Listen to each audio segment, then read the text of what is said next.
किसी भी प्रकार की जानकारी के लिए सब्सक्राइब करें हमारी चैनल बागेश्वर धाम सरकार को। बेल आइकन को दबाना ना भूलें।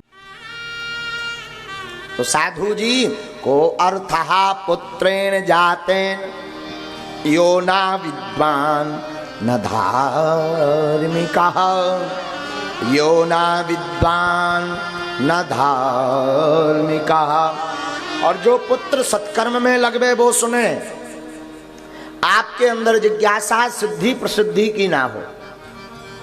हाँ, ये बात बड़ी गौर करने योग्य है। हम लोग जो भी काम करते हैं तो सिद्धि और प्रसिद्धि के लिए, जो भी काम करो सिद्धि हो और प्रसिद्धि हो। साधु जी मटेरियल बढ़िया होना चाहिए, सिद्धि प्रसिद्धि अपने आप हो जाएगी। हाँ, बढ़िया सा पकवान बेचो और भले ही 2 किलोमीटर बेचो दूर, मार्केट से बाहर रखो, पर जो खाने के शौकीन वाले लोग हैं वो ढूंढ करके तुम्हारे ही पास आएंगे। तो सिद्धि और प्रसिद्धि के पीछे मत भागो, परमात्मा के पीछे भागो। सिद्धि और प्रसिद्धि स्वभाव बस आपके पीछे लग जाएगी। जैसे ऐसे समझो, संसार किसका है? राम जी का। हाँ जी या ना जी? अच्छा, संसार में कितने लोग हैं? अरबों खरबों। आप कितने लोगों को चमत्कार दिखाओगे, कितने लोगों को अपना बनाओगे, कितने लोगों को अपने वशीभूत करोगे, आकर्षित करोगे, कितने लोगों को खींचोगे? मर जाओगे। कल बहुत अच्छा है, आपने वो कहानी भेजी थी, कल हम उस पर चर्चा करेंगे। वो बार बार स्मरण आ रही, बड़ी अच्छी, खरगोश वाली। हाँ, अच्छी बताई थी आपने। तो साधु जी कहां तक आप प्रयत्न करोगे प्रसिद्धि के लिए, सिद्धि के लिए? कितने लोग नहीं आए, कितने लोगों का नाम फेमस नहीं हुआ। अच्छा, आज से 500 साल पहले कौन फेमस था? किसी को ध्यान है? नहीं है। ऐसे ही तुम चले जाओगे सिद्ध प्रसिद्ध होकर के, तो तुम्हें भी कोई ध्यान रखने वाला नहीं है। तो भैया हमारा तो मत है कि सिद्धि प्रसिद्धि के चक्कर में ना पड़ के परमात्मा के चक्कर में पड़ो। और प्रभु के चक्कर में पड़ोगे, परमात्मा के चक्कर में पड़ोगे, प्रभु के पाद कमलों का सिमरण करोगे, सिद्धि और प्रसिद्धि स्वभाववश आपके जीवन में नित्य करने लगेगी। स्वभाववश, कुछ उपाय नहीं करना पड़ेगा, अपने आप। जो भगवान के सहारे होते हैं, जो राम जी के सहारे होते हैं, जो बालाजी के सहारे होते हैं, उनके संपूर्ण व्यवस्था करने की जिम्मेदारी श्री सीताराम भगवान की होती है। तो जगत है राम जी से, हम राम जी के पीछे पड़ेंगे तो जगत अपने आप हमारे पीछे पड़ जाएगा। बोलो सीताराम। सीधी सी बात ये, जगत अपने आप। एक हमें घटना याद आ रही, उत्तर प्रदेश के चुनाव की एक घटना है, शायद 14 या 15 की बात है, हमारे स्मरण में है। क्योंकि हम यहां पर पहले झोपड़ी में रहते थे। तो उत्तर प्रदेश में प्रधानी का चुनाव होता है। महोबा के पास एक स्थान है,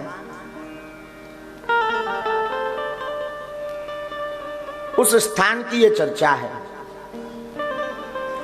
तो हमारे मध्य प्रदेश में तो उन्हें सरपंच कहते हैं, परंतु उत्तर प्रदेश में उन्हें प्रधान कहते हैं। गांव के सरपंच को प्रधान कहते हैं। और महोबा के पास कुलपहाड़ नाम का एक स्थान है। कुलपहाड़ के आसपास की चर्चा है। शायद 14 या 15 सन की है, 2014 या 15 की। वो हमारे पास आए। उस वक्त हम झोपड़ी में रहते थे महाराज जी। झोपड़ी में यहीं, जहां ये हॉल बना हुआ, जहां कथा चल रही बागेश्वर धाम पर, यहीं झोपड़ी बनी थी। उन्होंने अर्जी लगाई। तो अर्जी में चुनाव का वही विषय आया कि आप प्रधानी का चुनाव लड़ना चाहते हैं, विजय श्री का आशीर्वाद लेने के लिए दरबार में आप आए हैं। वो हनुमान जी के परम भक्त थे, बड़ा मानते थे हनुमान जी को। हमने सुना है उनके आसपास के लोगों के मुख से कि वो जब तक सुंदरकांड का पाठ प्रतिदिन नहीं कर लेते थे, चाहे रात हो जाए तब तक जल भी ग्रहण नहीं करते थे। इतनी निष्ठा थी सुंदरकांड के प्रति। रोज सुबह से अगर काऊ काम आ जाए, ना नहा पाए, तो वो जल नहीं पान करते थे, जल नहीं पीते थे। लोगों ने उनको बहका दिया कि आपको चुनाव लड़ना है। बात इज्जत की पड़ गई। गांव में एक मंदिर था, तो गांव में मंदिर के नाम को लेकर के उन्होंने चुनाव लड़ने का संकल्प लिया। किसी ने कहा कि बागेश्वर धाम में बड़े बड़े चमत्कार हो रहे हैं, बड़े बड़े नेता बन रहे हैं, तुम भी बने आओ। सो वो आए थे, हमसे मिले, हमने अर्जी लगाई। सत्य घटना बता रहे हैं आपको। देखो निष्ठा कितनी अच्छी होती है, इस पर चर्चा कर रहे हैं। हमने पर्चा बनाया कि जाओ भाई, बालाजी कृपा करें, पुरुषार्थ करो, कर्म करो। भाई देखो, चमत्कार या सिद्धि या मंत्र वोट डालने नहीं जाएगा, वोट तो लोग ही डालेंगे। तो ऐसा पुरुषार्थ करो, ऐसा व्यवहार करो, ऐसा आचरण करो, ऐसे सिद्धांत प्रकट करो, ऐसी वाणी बोलो, ऐसे विचार प्रस्तुत करो, ऐसा संकल्प सबको बताओ कि लोग स्वभाव बस तुमसे जुड़ जाएं और सत्य की विजय होती।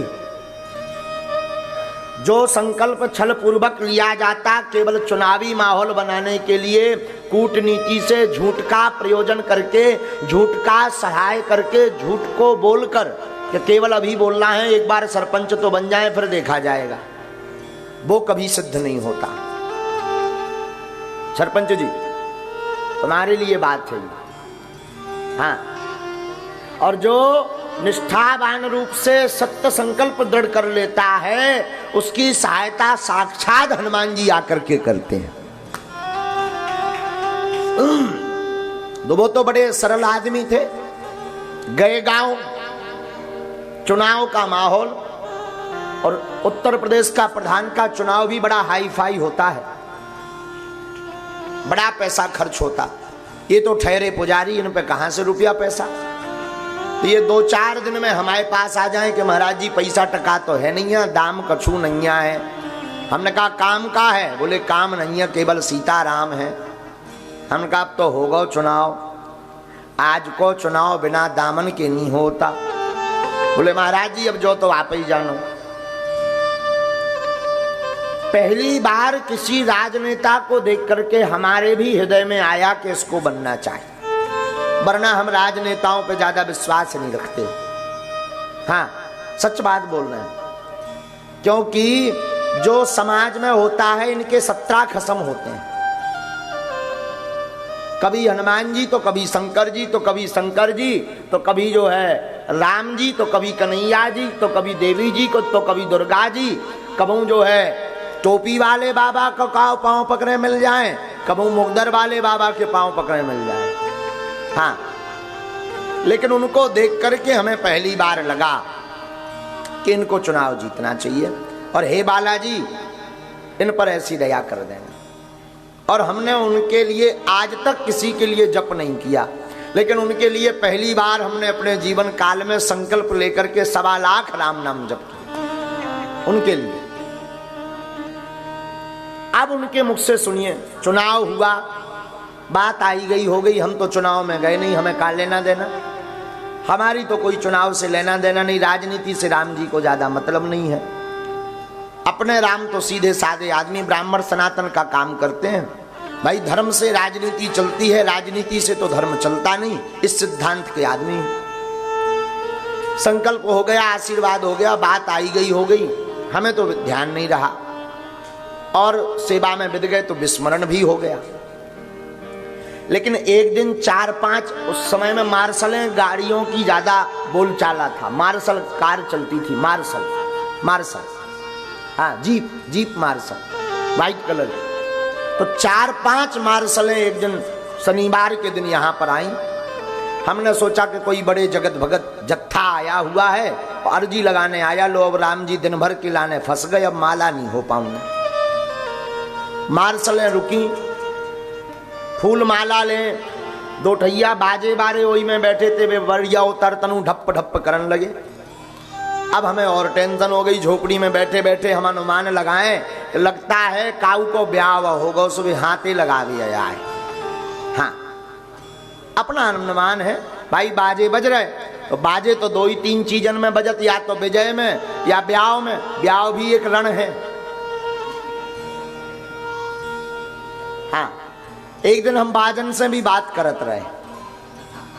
हाँ, बाजे से, वो जो बैंड बाजे वाले होते हैं तो वो जो है उसमें ढप्पा डब्बा ढप्पा डब्बा, तो एक भैया दूल्हा चलो जात तो वो बजावे बारो बजा रहा हो, तो हमारी बात भाई हमने भैया तुम कहा कह रहे, तो वो जो है बड़े प्रेम से कह रहा था, बोले महाराज जी हम कुछ नहीं कह रहे, जो कह रहे बिद गो बिद गो बिद गो बिद गो बिद गो बिद गो बिद गो बिद गो। तो जो ले वो छुन्न छुन्न सो है, वो छन्न छन्न। हम कि तुम का कह रहे, तो जो वो छन्न छन्न जो ना हाथ में ले रहा सो हम पे बोलो, हम जो कह रहे मान जा छन छन मान जा छन छन मान जा। लेकिन जो है का तो बाजे बजे हमें बड़ी प्रसन्नता भई। हमने कहा हमने शायद का हुआ आशीर्वाद दे दो, कौ की जिंदगी या तो बन गई या मिट गई। घर बाई अगर साजी कर है ता तो बन गई, और रड़वाल करी तब बिगड़ गई। विनोद की चर्चा है, हंसी की बात। हम बैठे बैठे हंसते रहे। एक शिष्य रहता था हमारे साथ। अब का हो भैया के वो आए सामान आमान लेकर के, बड़े फल फूल की माला टोकरी लाए। उन्होंने माला आला चढ़ाई। अरे हमने कहा अरे भाई वाह, तिवारी जी थे वो। हमने कहा तिवारी जी आप? बोले जी महाराज। तो उन्होंने माला आला चढ़ाई और नोट की माला चढ़ाई, 50-50 रुपए के नोटों की माला चढ़ाई। हमने कहा कहो तिवारी जी चुनाव को का भाव? तो आंखों में आंसू भर के बोले महाराज जी आपकी दया से हम चुनाव जीत गए।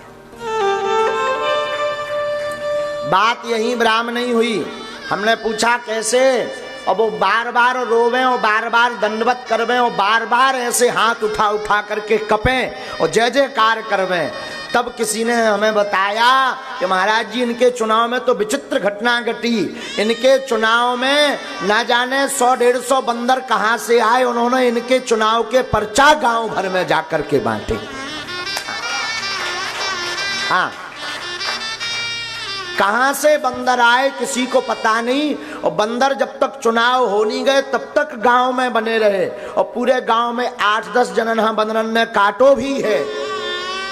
हमें लगो कि शायद वे आगे के लगे विरोध करत हुई हैं, तो 8-10 जन हाँ काटो भी है। ये सत्य घटना बता रहे। कभी अगर मौका मिलेगा तो हम उनको बुलवाएंगे यहाँ पर किसी कथा में। अगर अभी भी बनेगा तो हम उनको बुलवाएंगे।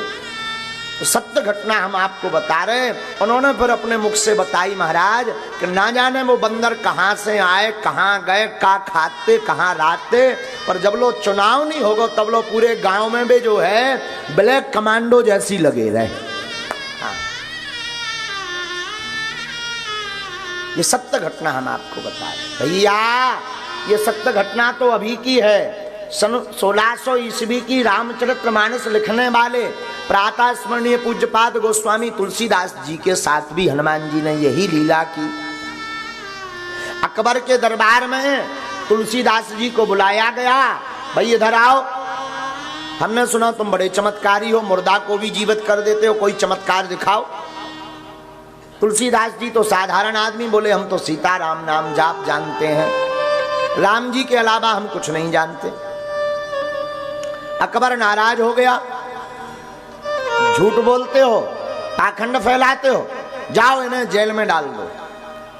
गोस्वामी जी को कारागृह में डाल दिया। तुलसीदास जी को कारागृह में 2-3 दिन तक डाला तो कुछ नहीं। इन्हें भीतर राम जी की बड़ी याद आई। तो गोस्वामी जी ने कारागृह में बैठे बैठे ही हनुमान चालीसा की रचना की और दीवालों पर हनुमान चालीसा गोस्वामी तुलसीदास जी ने लिखा। तो हनुमान जी से रहा नहीं गया, क्योंकि हनुमान जी कहते जो राम का प्यारा है वो हमारा प्यारा है। हनुमान जी से रहा नहीं गया और दिल्ली दरबार में अकबर के राज्य में बंदरों का आतंक हो गया। बंदर मारने लगे, लोगों को काटने लगे उत्पात मचाने लगे, बड़ी जो है भयंकर स्थिति उत्पन्न हो गई। तब अकबर ने मंत्रियों से पूछा कि भाई क्या कारण है? बोले महाराज पूरे राज्य में आतंक फैला है बंदरों का, तो पकड़वाओ। अरे महाराज एक दो हो तो पकड़े जाएं, हर आदमी पे दो दो चार चार बंदर। भाई ये बंदर आए कहां से? तो राजाओं के यहां तो राजपाट में पुरोहित भी होते थे, आचार्य भी होते थे। आचार्यों ने जब कुंडली और स्थिति और ग्रह गोचर देख करके बताया तो कहा राजा अकबर लगता है किसी महापुरुष संत की अवहेलना हो गई, उसका यह दुष्परिणाम बंदर है, उसका दुष्परिणाम। फिर क्या, गोस्वामी जी को छोड़ना पड़ा और सत्य की विजय हुई। ये कथा दोनों हमने आपको इसलिए बताई, जो राम जी के सहारे रहते हैं, जो बालाजी के सहारे रहते हैं, जो गुरु के सहारे रहते हैं, उनकी रक्षा स्वयं श्री हनुमान जी महाराज अपने हाथों से करते हैं। तो ये हम इसलिए बता रहे थे आपको श्लोक जो चर्चा बताई थी कि आप अपने पुत्र को डीएम ना भी बना पाओ चल जाएगा, एसडीएम ना भी बना पाओ, ऐसा नहीं कि पढ़ाओ मत, पढ़ाओ, ग्रेजुएट करवाओ, जो अच्छे से अच्छी पढ़ाई हो पढ़ाओ। बालक पढ़ेगा तभी तो विवेकवान बनेगा, बुद्धिमान बनेगा, पढ़ाओ। परंतु अध्ययन के साथ साथ इसे सत्कर्म में भी लगाओ। बोलो श्री सीताराम भगवान की, हनुमान जी महाराज की, गौ माता की।